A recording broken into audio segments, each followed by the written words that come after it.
नमस्कार बच्चों, कैसे हैं आप सब। आप लोगों ने अपनी अपनी तैयारी कर ली है ना। तो अब केवल रिवीजन का टाइम है। तो आइए मेरे साथ आप रिवीजन भी कीजिए, और अगर आपने ये क्वेश्चन तैयार नहीं किए हैं तो इनको अभी मेरे साथ बैठ के ही आप तैयार कर लें। पहला आपका क्वेश्चन है, फसल उत्पादन को प्रभावित करने वाले जैविक और अजैविक घटक। तो जैविक घटक वे होते हैं जो जीवित होते हैं और फसल को प्रभावित करते हैं। मीन्स फसल की पैदावार को प्रभावित करते हैं, उसकी जो बीज होते हैं उनको प्रभावित करते हैं। तो पहला अपना उदाहरण है कीट। कीट में टिड्डा आता है, इल्ली आती है। तो ये क्या करते हैं, अगर मान लीजिए कभी बारिश हो जाती है, फिर धूप आ जाती है, मौसम चेंज होता है सडनली, तो जो कीड़े हैं वो बहुत जल्दी फसल में लग जाते हैं। टिड्डे भी हो जाते हैं और इल्लियाँ भी लग जाती हैं, जिससे पौधों के पत्तों में, फलों में, बीजों में बहुत ख़राब हो जाते हैं। कहीं कहीं जो फल होता है उसमें कीड़े लग के उसमें छेद हो जाते हैं, पत्तों में भी छेद हो जाते हैं, तो वो पूरी तरीके से ख़राब हो जाता है। दूसरा है आपका खरपतवार। अनचाही जो घास होती है वो पौधों की साइड में उग जाती है, और जो पोषण पौधों को मिलना चाहिए वो पूरा पोषण कौन ले लेता है, खरपतवार ले लेते हैं, जिससे कि पौधे को पूर्ण तरीके से पोषण ना मिलने के कारण वो वहीं से मुरझाना शुरू हो जाता है। इसके बाद है जीवाणु और फफूंद। जरा सी नमी से ही उसमें बैक्टीरिया लगना स्टार्ट हो जाते हैं और फफूंद भी लग जाती है।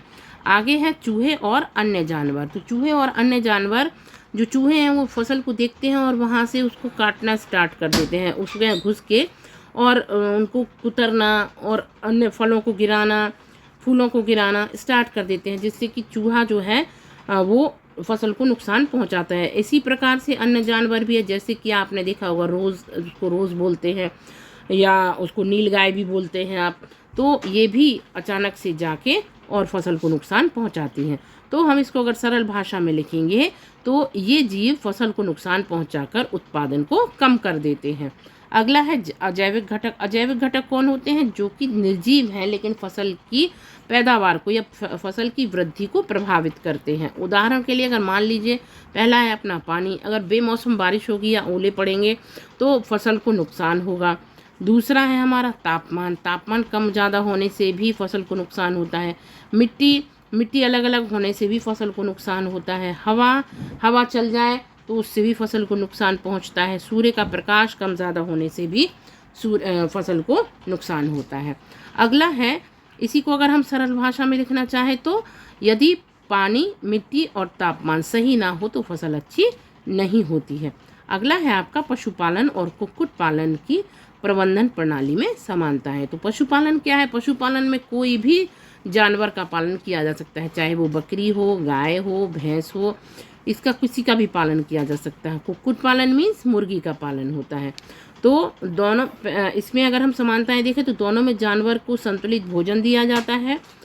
अगला है, दूसरा है, दोनों के लिए साफ सुरक्षित रहने के लिए जगह जरूरी होती है। दोनों को बीमारियों से बचाने के लिए उनका उपचार आवश्यक है, और दोनों से भोजन और आय दोनों प्राप्त होती हैं। अगला है आपका चारागाह क्या होते हैं।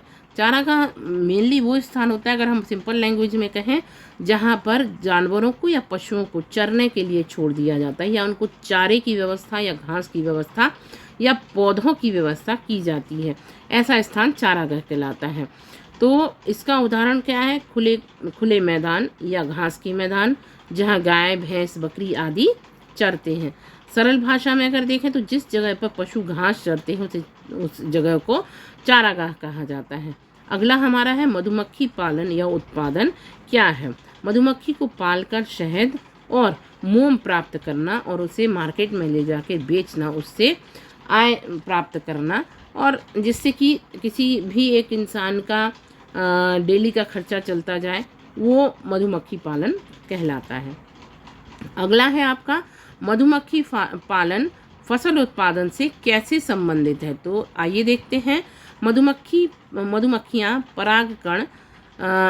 परागण में मदद करती हैं, और इससे पौधों में फल और बीज अच्छे बनते हैं। इनकी किस्मत अच्छी होती है और ज़्यादा मात्रा में बनते हैं, इसलिए फसल उत्पादन बढ़ जाता है, जिससे कि फसल ज़्यादा उगेगी और उसमें हमको आय ज़्यादा प्राप्त होगी।